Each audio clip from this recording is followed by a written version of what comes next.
Kelly, in that first alert forecast. Hey, Sean. Hey, yeah, we're finally seeing some changes out there. Just a little bit of rain here across the Wasatch Front we saw earlier today with the cold front. Today and tonight, will be dry, but tomorrow we'll get another round of showers and a better chance for rain returning on Wednesday. Currently at 42 degrees, so significantly cooler than yesterday. Yesterday we had record-breaking warmth into the 60s. Today we're down into the 40s, and as we head into the overnight, we'll be right around that freezing mark for a low. And we've got some drizzle out there across central Utah. A lot of this not even quite reaching the ground. It's currently where the cold front is stalled right now. But look at all this moisture, the projected rainfall totals that are heading our way. Some of this will also be in the form of snow for the mountains. We'll talk about more of the timing of the rain, when we could see some of the heaviest precipitation, if we see some snow here in the valleys, and of course how much snow into the mountains. That's all coming up in my first alert weather forecast. Sounds good. Thanks so much, Sean. The jury selection for Kouri Richinson's murder trial starts tomorrow morning in Summit County. Kouri's accused of poisoning her husband, Eric Richins, with a lethal dose of fentanyl. She later wrote a children's book about grief. 2 News has been following this case since 2023, when Kouri was first charged with murder. And under our rules of ethics, we are allowed to come forward and correct mistakes that have been made in a case, and that's what we're here to do today. The attorneys for Kouri Richins spoke out last October only to our Wendy Halloran. They're upset about things they say are just not true, that have been in the media about their client for years, and now they say the prosecution has done nothing to correct them. As Wendy reports, her attorneys say false narratives will make it very hard to find an objective jury, so they made the decision to come forward. In an unprecedented move, look, I never thought I would be sitting here. Kouri Richins' attorneys, she is distraught. She is heartbroken. Reached out to 2 News Investigates and me exclusively. I mean, we have a lot of confidence in you. To set the record straight. If their goal is justice, they have not lived up to it, at least in this case. We're there to protect our client's rights. We're there to make sure our client gets a fair trial. Their client is Kouri Richins, a chemist mom accused of murdering her husband in 2022.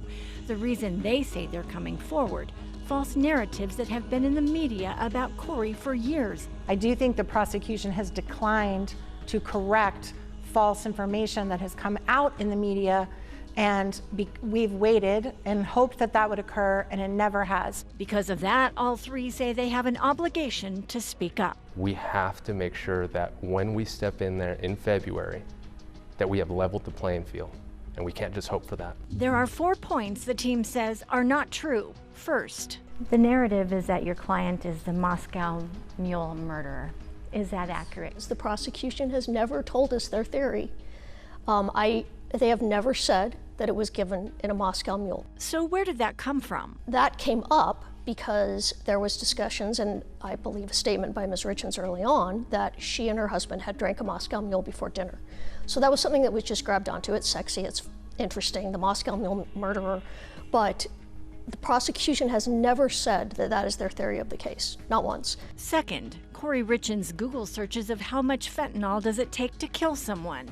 Lewis says she Googled it after Eric died, not before. She's told, your husband died of fentanyl poisoning, and she's looking, well, what does this mean? How much fentanyl would someone have to take to die of fentanyl poisoning? That's a very, very different narrative than to leave it out there that, oh, the Moscow Mule murderer Googled how much fentanyl does it take to kill someone. No, that's not what happened. Third, Nestor says media reports have depicted Kouri and her business as being desperate financially, saying she was in total financial collapse.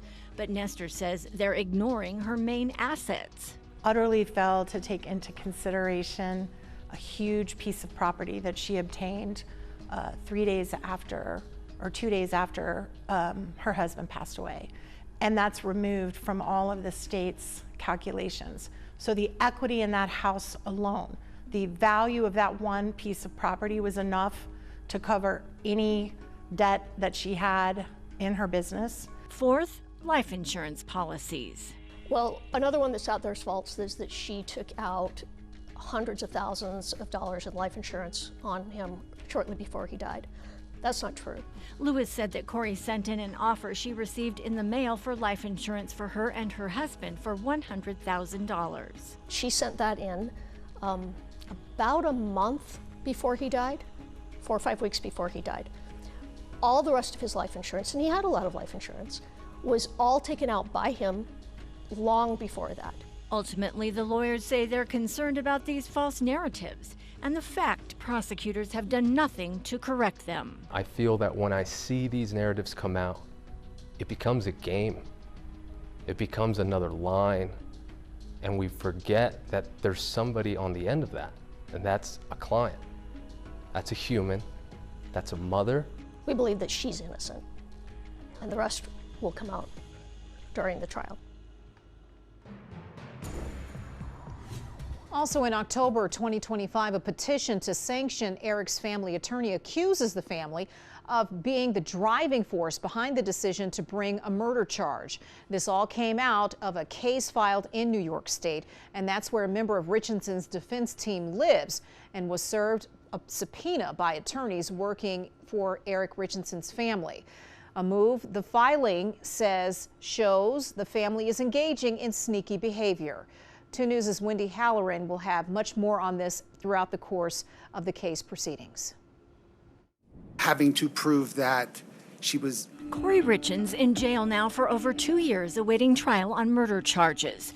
Prosecutors say she poisoned her husband Eric Richins with fentanyl, but initially the death was ruled an overdose with no foul play involved. Now, a new filing in New York makes allegations as to why the charge was filed 14 months after Eric's death, claiming it actually has to do with power and money. But first, we need to back up a minute.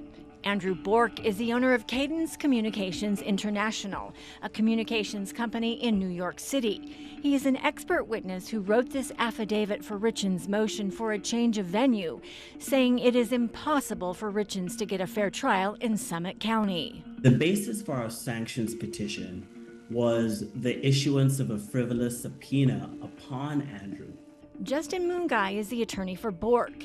In their petition asking for sanctions against the Richins family attorneys, Mungai claims the family has a vendetta against Kouri, is funding the murder investigation, and, quote, the prosecution's case was built entirely on the work done by the Richins private investigator. In the filing, Mungai says Ms. Richins was not like the rest of the Richins family, and they never accepted her. The Richins viewed Kouri as a gold digger who married Eric for his money. Because of Eric's accidental overdose, as ruled by official police investigation, the Richins family feared that Ms. Richins would inherit Eric's estate. The powerful Richins would never allow such a thing.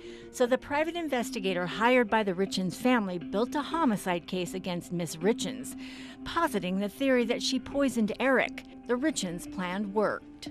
The petition goes on to say 14 months after Eric's death and after much coaxing by the powerful Richins family, the prosecutors in Summit County charged Kouri with the murder of her husband. That's where Bork comes in. He was hired by Kouri's defense team to help with the criminal case. On June 24, 2025, this subpoena was served on him in New York by attorneys for the Richins family. The subpoena's requests asking specifically for communications between Andrew and the lawyers, the contracts that he signed as part of becoming part of the defense team, tells me that they were going on a fishing expedition to try and see if they could get additional information that could help their case. Mungai accuses the Richins family attorney of violating Utah and New York procedural law. There's absolutely no way that the attorneys representing the estate did not know that Mr. Bork his relationship with Kouri Richins was in his capacity as an expert witness. They knew that all of that work was enshrined in attorney work product. The subpoena was asked for and issued in New York under an exception in a probate case here in Utah, seeking to keep Kouri from inheriting the estate. While the Utah case has been stayed pending the outcome of the criminal case, the judge carved out one exception allowing Katie Richins Benson, Eric's sister, to continue discovery when it comes to the estate's efforts to identify, characterize, and recover estate assets. Mungai says seeking privileged information in a pending murder case very obviously does not fall into the exception. In fact, that is perhaps the most egregious violation here. Mungai says he told them he would move to quash the subpoena and move for sanctions against them. And in the 11th hour? Once Andrew started fighting back, once he incurred extreme expense to fight back, they then were like, okay, we'll walk away now. As we mentioned, jury selection begins early tomorrow morning, and hundreds of Summit County residents will be whittled down to 8 jurors and 4 alternates. In a high-profile case filled with headlines and speculation, the jury selection questionnaire is giving us perspective into that process. Both sides are really trying to kind of get intrusive, and they're doing a very effective job at that. Tonight at 10, 2 News investigates how the court is working to seat a fair and impartial jury in an area some question whether that's possible. And we'll keep you updated on the Kouri Richins trial as it progresses during the news on the 2 News app and KUTV.com. Coming up on ARC Salt Lake, Provo could be the next city to get a data center, how it might impact residents' power bills.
Provo could be the latest city along the Wasatch to be home to a new data center.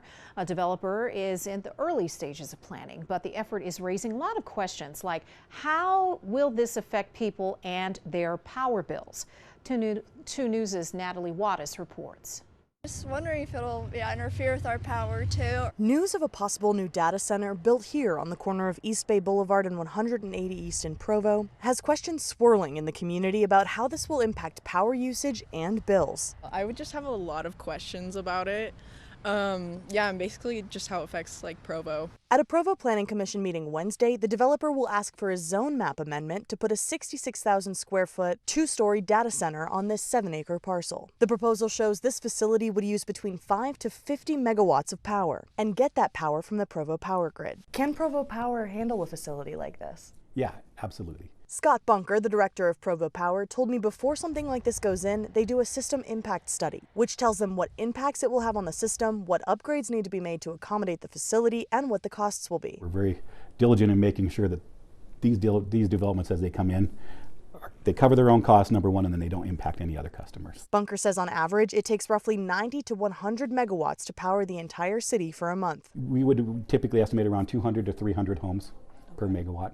Okay, so 5 megawatts would be maybe 1,000 homes. Yeah. On the high end, that means the amount of power the data center would use could power between 10,000 and 15,000 homes. Would that have any effect on residents' utility rates? No, it wouldn't have any. Bunker also says this wouldn't affect the available power for everyone else. We've been in coordination with our power provider, Utah Municipal Power Agency, and providing a data center of 50 megawatts or less won't impact that.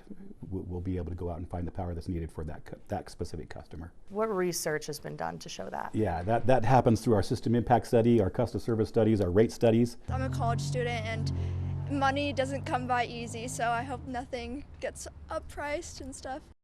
Natalie Wattis, KUTV 2 News.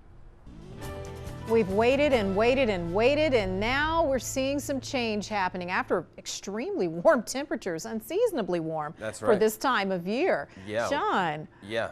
I mean, it's been incredible. We've been in the 50s and 60s, and now we're starting to feel the big cool down here, kind of back to reality. And right now, currently dealing with the lowest snowpack on record.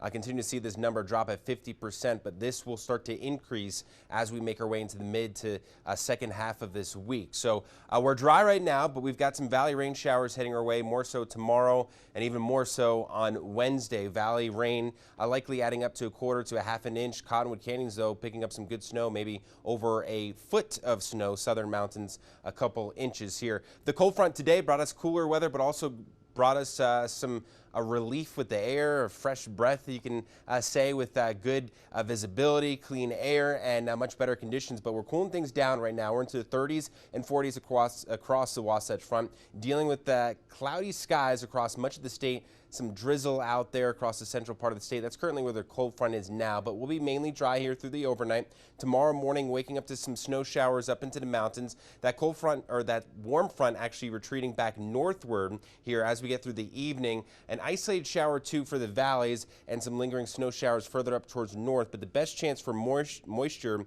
moves in on Wednesday. Some scattered rain kind of on and off for the valleys. It's going to be warm. It'll be windy as well on Wednesday. Periods of heavy snow up into the mountains. That continues on through Wednesday evening, becoming more scattered as we get into Wednesday overnight and into Thursday morning. The last round moves in as we get into Thursday afternoon, as the main part of the storm moves in. Central and northern Utah will see the best chance for precipitation then, and then we wrap things up as we head into Friday. So how much snow finally we're going to see? Long awaited, long overdue. Northern mountains 5 to 10 inches, but the Bear River Range, Cottonwood Canyons can maybe see over a foot of snow, maybe some isolated 16-inch amounts. Central and southern mountains about 3 to 6 inches. Unfortunately, with this storm, it's just too mild. The valley's not going to see anything in the way of snowfall other than a snowflake or two for the benches. Could maybe pick up a trace. So those lows overnight, we're down into the 30s, so still pretty mild for the most part. We'll likely stay above freezing here in the Salt Lake Valley.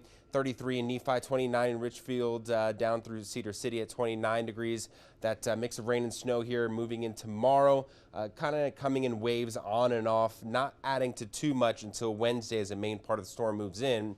But this is all ahead of the holiday weekend. We've got President's Day weekend and Valentine's Day on Saturday. Will be dry for that with temperatures quite mild into the 50s across the area. St. George, you're looking at temperatures here into the 60s over the course of the next few days, so cooler than what we've been dealing with here with some scattered showers Wednesday and Thursday. Nice weather for the upcoming weekend, and then across across the Wasatch Front. Unsettled weather through the next several days, drying out, but getting pretty cool on Friday. And then we'll start off with Valentine's Day on Saturday, looking good with temperatures into the 50s, with another storm moving in potentially by President's Day.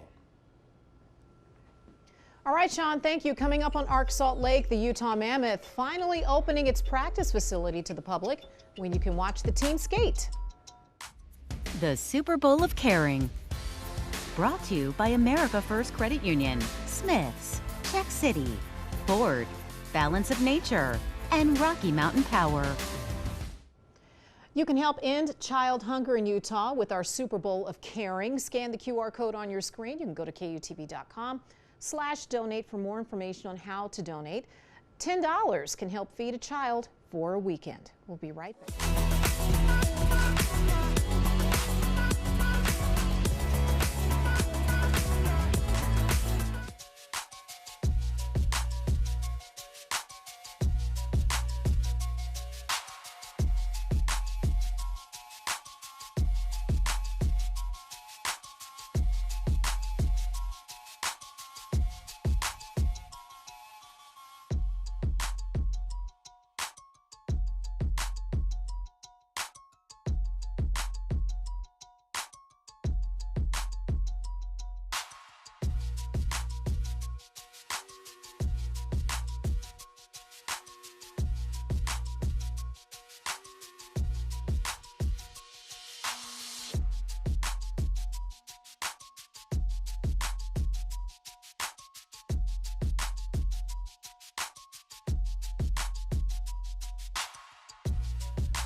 The Utah Mammoth are opening the public side of their practice and training facility February 23rd. The facility will be called the Utah Mammoth Ice Center It will host foundational skating and hockey programs and for local hockey teams and leagues. To kick things off, the Mammoth will host free hockey programming and activities from February 20th to the 22nd, including the first open to the public Mammoth practice. That's happening February 21st. And also on the 20th of this month, the Loveland Living Planet Aquarium is opening its new Science Learning Center to the public. The aquarium is hosting a grand opening for the Sam and Aline Skaggs Science Learning Center. The expansion includes 3 areas: Ford Expedition Asia, the Mountain America Event Center, and a new education hub. That's really cool. And look at the animals. Oh, that's great. I know a lot of families will enjoy all that's shown there. All right, well, thanks so much for joining us. We hope that you will join us again tomorrow, same time, same place. Have a good night.